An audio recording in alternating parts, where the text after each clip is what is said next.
जय श्री श्याम, हारे के सहारे की जय हो।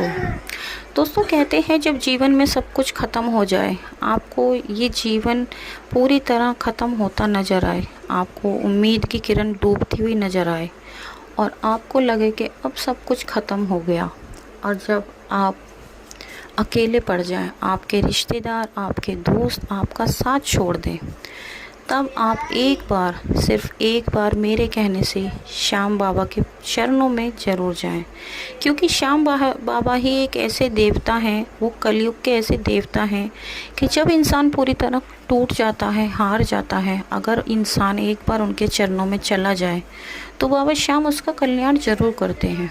तो दोस्तों, आज मैं आप लोगों के साथ एक ऐसे व्यक्ति की कहानी शेयर करने जा रही हूँ जिसे सुनकर आपकी आंखें भर आएंगी। आप यकीन नहीं कर पाओगे कि श्याम बाबा ने इनकी ज़िंदगी में कितना बड़ा चमत्कार किया है। श्याम बाबा ने खुद साक्षात आके इनकी ज़िंदगी बदली है। आपको सुनने में काफ़ी ज़्यादा अटपटा लग रहा होगा, अजीब लग रहा होगा, लेकिन ये बात बिल्कुल सच है दोस्तों। श्याम बाबा सच में हैं, क्योंकि वो कलयुग के देवता हैं। वो आज भी चमत्कार करते हैं। अगर ज़रूरत है तो आपके विश्वास की, आपके भाव की।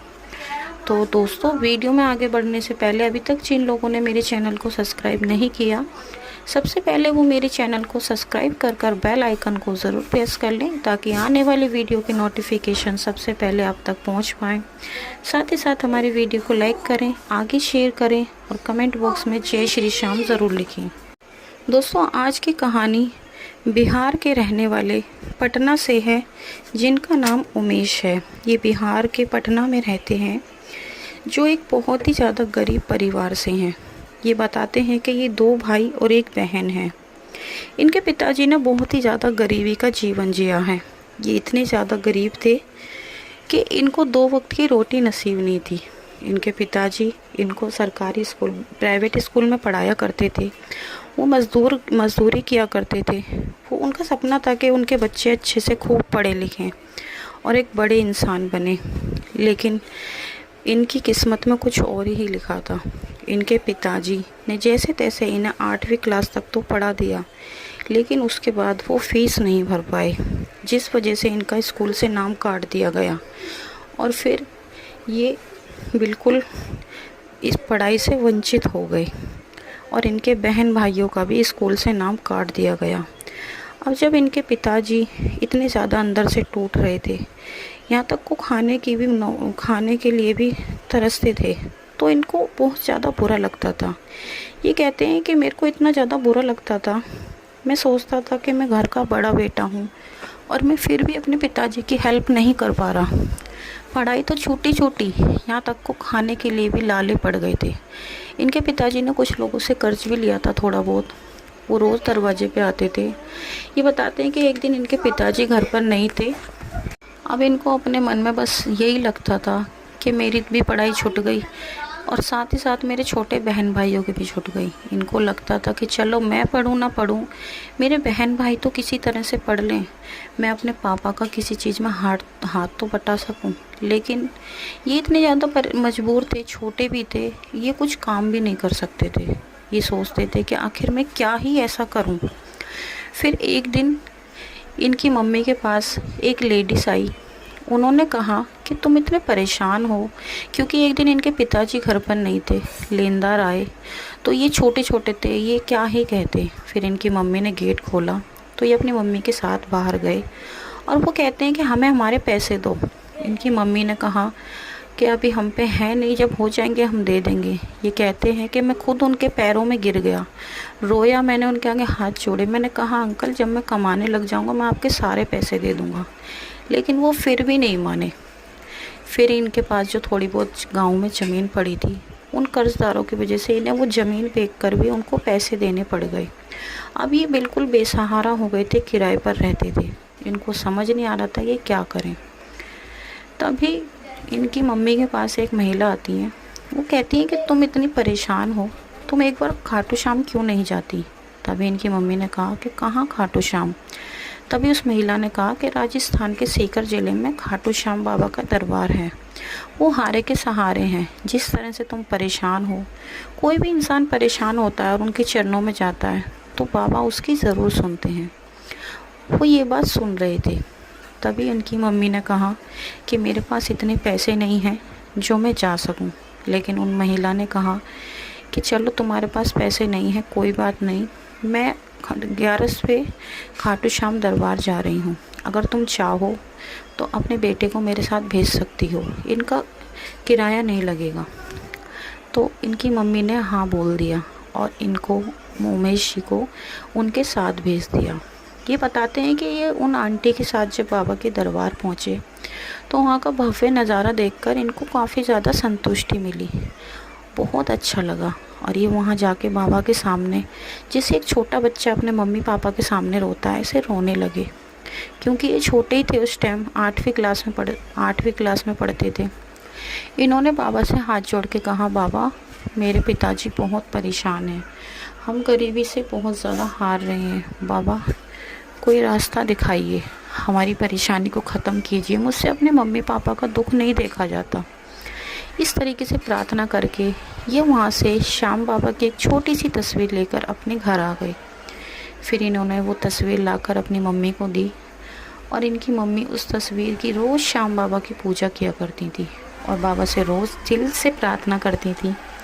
बाबा श्याम के सामने रोज़ हाथ जोड़कर बाबा श्याम से विनती किया करती थी।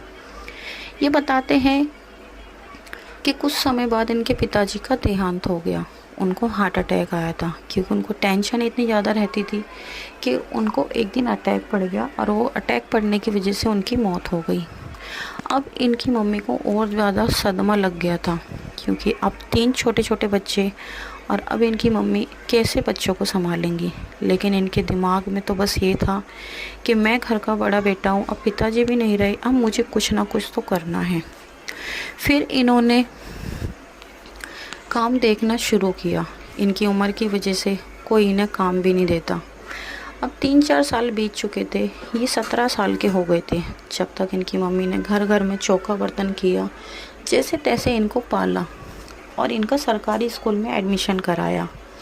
ये बताते हैं कि इन्होंने 12वीं कक्षा पास कर ली थी और ये पढ़ाई में बहुत अच्छे थे और ये श्याम बाबा पर पूरा विश्वास करते थे। इन्होंने कहा कि बाबा कुछ भी करके हमारे घर की परेशानियों का अंत करो, बाबा अगर आप हारे के सहारे हो तो हमारा भी सहारा बनो।